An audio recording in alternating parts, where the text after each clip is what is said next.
Assalamualaikum warahmatullahi wabarakatuh. Perkenalkan, nama saya Dor Aprilianisi. Video ini dibuat untuk memenuhi ujian tengah semester pada mata kuliah Public Speaking dan Presentasi periode semester ganjil tahun 2025-2026. Program studi PJJ Komunikasi Universitas Cyber Asia dengan dosen pengampu Ibu Rosana, SSMIKOM, AMIPR, CPS.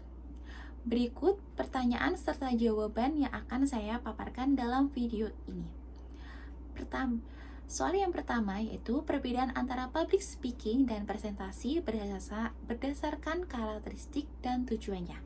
Public speaking dan presentasi merupakan dua bentuk komunikasi lisan yang sering kali tumpang tindih, namun memiliki perbedaan mendasar dalam karakteristik dan tujuan.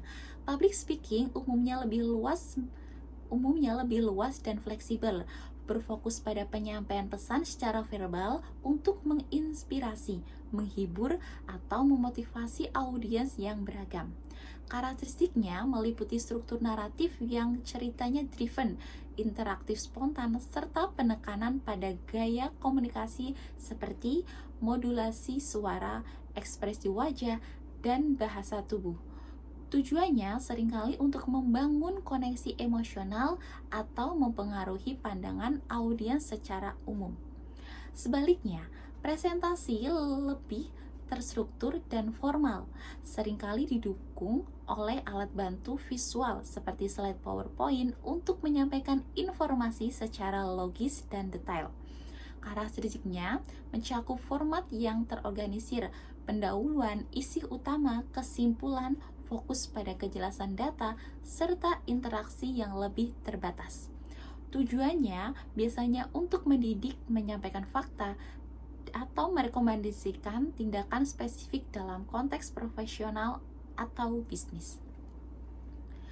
Contoh public speaking yaitu pidato motivasi seorang pemimpin seperti Martin Luther King Jr. dalam I Have a Dream yang bertujuan menginspirasi perubahan sosial melalui narasi emosional tanpa alat bantu visual yang dominan. Contoh presentasi seorang manajer bisnis yang menyajikan laporan kuartalan menggunakan slide untuk menjelaskan data keuangan kepada tim dengan tujuan memberikan informasi actionable dan mendukung pengambilan keputusan. Perbedaan ini menunjukkan bahwa meskipun keduanya memerlukan keterampilan komunikasi yang baik, public speaking lebih menekankan seni persuasi verbal, sementara presentasi prioritas pada penyampaian konten yang terukur dan visual. Soal yang kedua, pemahaman mengenai ethos, logos, pathos menurut Aristoteles.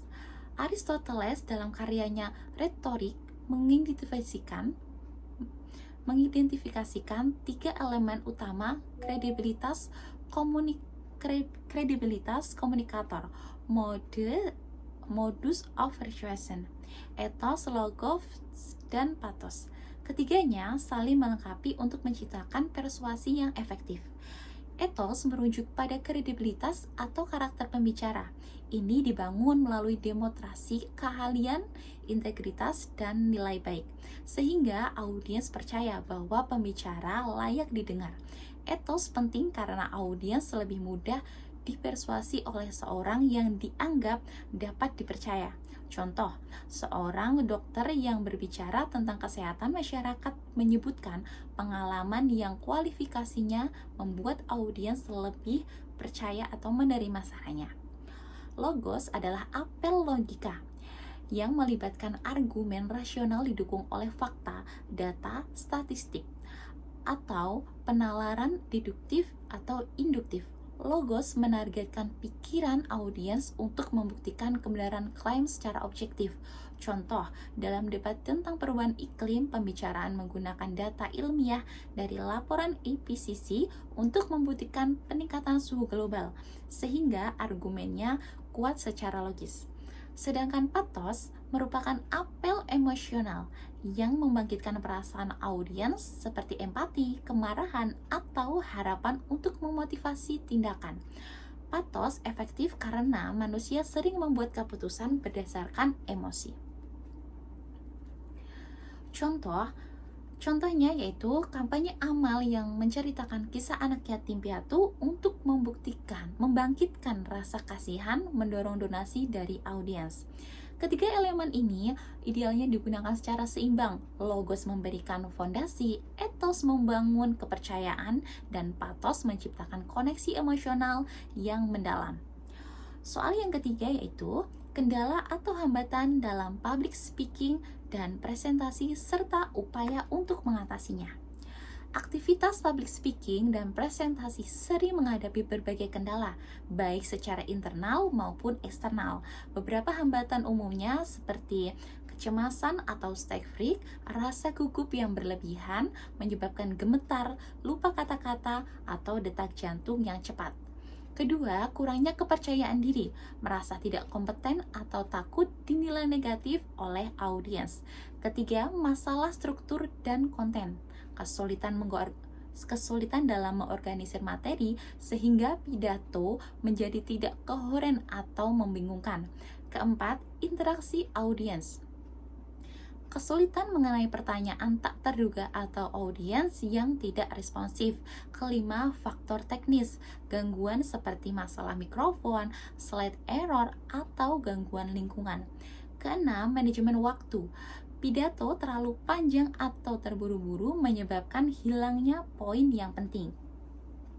Saya pribadi pernah mengalami kesulitan dalam melakukan public speaking dan presentasi, seperti grogi yang berlebihan, takut salah, takut tidak didengar oleh audiens, takut berbicara tidak lancar, dan terlalu cepat dalam menyampaikan pesan, sehingga pesan yang saya sampaikan tidak efisien,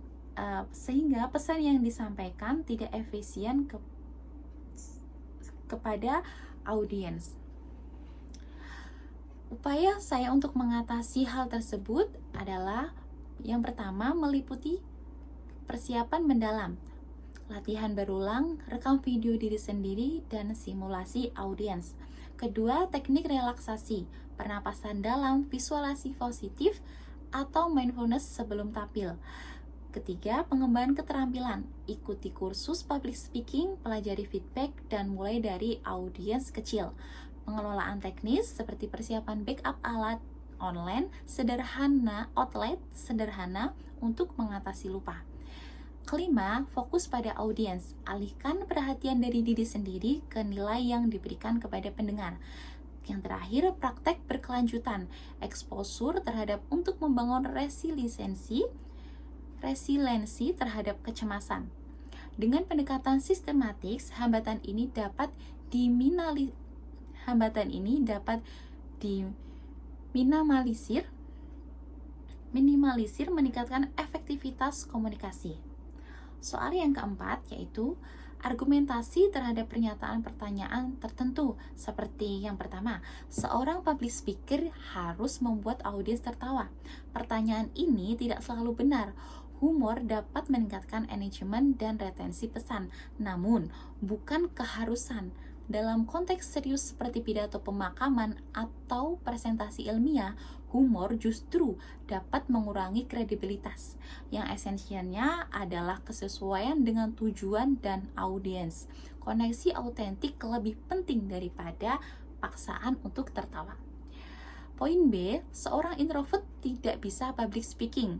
Ini adalah mitos. Introvert sering unggul dalam persiapan mendalam dan penyampaian yang reflektif, seperti yang ditunjukkan oleh pembicara sukses seperti Barack Obama atau Susan Cain. Kunci keberhasilan adalah latihan, bukan tipe kepribadian. Introvert dapat mengelola energi dengan istirahat pasca tampil. Poin C, public speaking itu bakat dan bawaan dari lahir. Tidak benar ya sepenuhnya. Meskipun beberapa orang memiliki disposisi alami, public speaking adalah keterampilan yang dapat dipelajari melalui praktik, feedback, dan teknik. Banyak pembicara profesional melalui dari nol dan perkembangan melalui usaha konsisten. Poin D, hanya ekstrovert yang bisa ahli dalam public speaking. Mitos serupa dengan poin B, ekstrovert mungkin lebih nyaman secara spontan, tetapi introvert sering memberikan presentasi yang lebih mendalam dan terstruktur. Keunggulan datang dari autentitas, bukan dari energi sosial. Yang kelima, poin E, saat gugup dalam public speaking harus menggenggam benda. Teknik ini seperti menggenggam pena dapat membantu sementara dengan mengalihkan energi gugup, namun bukan solusi utama dan bisa terlihat tidak alami.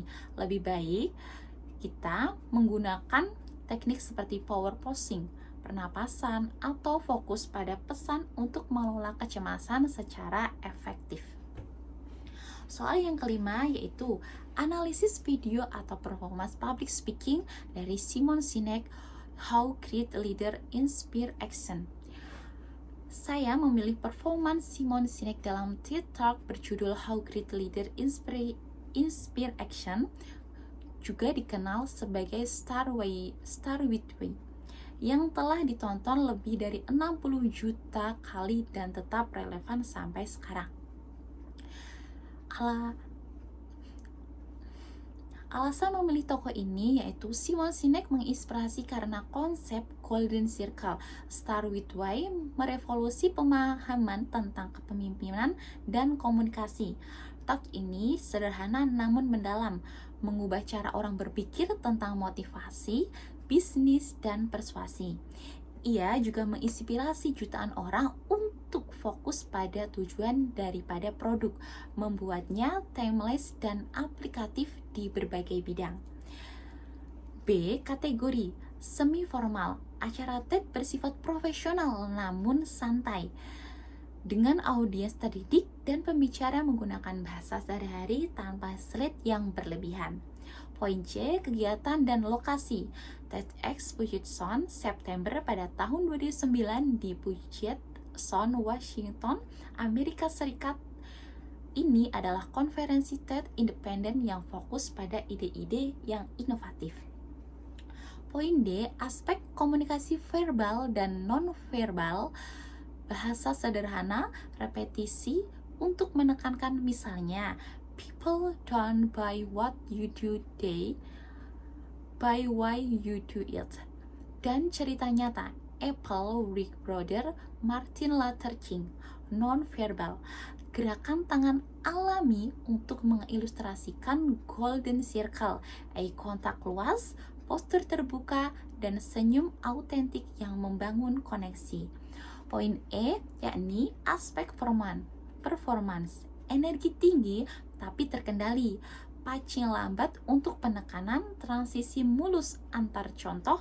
Ia menggunakan flip chart sederhana seperti prof, membuat presentasi interaktif dan mudah diikuti. Poin F yaitu teknis mengolah suara, artikulasi dan intonasi. Artikulasi jelas dan presisi tanpa filter words berlebihan. Intonasi variatif, naik untuk empasis, pada why turun untuk refleksi, menciptakan ritme yang engaging dan emosional. Poin yang terakhir C yaitu kelebihan dan kekurangan. Kelebihan model Golden Circle inovatif dan mudah diaplikasikan. Storytelling kuat, persuasi seimbang, etos dari pengalaman, logos dari contoh, patos dari inspirasi. Kekurangannya yakni beberapa kritikus menyebutkan simplifikasi berlebihan, misalnya Apple sukses bukan hanya karena why, durasi 18 menit terasa panjang di bagian pengulangan, meski efektif untuk retensi. Performan ini menjadi benchmark public speaking modern karena menggabungkan ide mendalam dengan penyampaian yang relatable. Demikian jawaban untuk memenuhi ujian tengah semester mata kuliah public speaking dan presentasi. Saya Nurah Bayanisi, pamit undur diri. Wassalamualaikum warahmatullahi wabarakatuh. Salam komunikasi.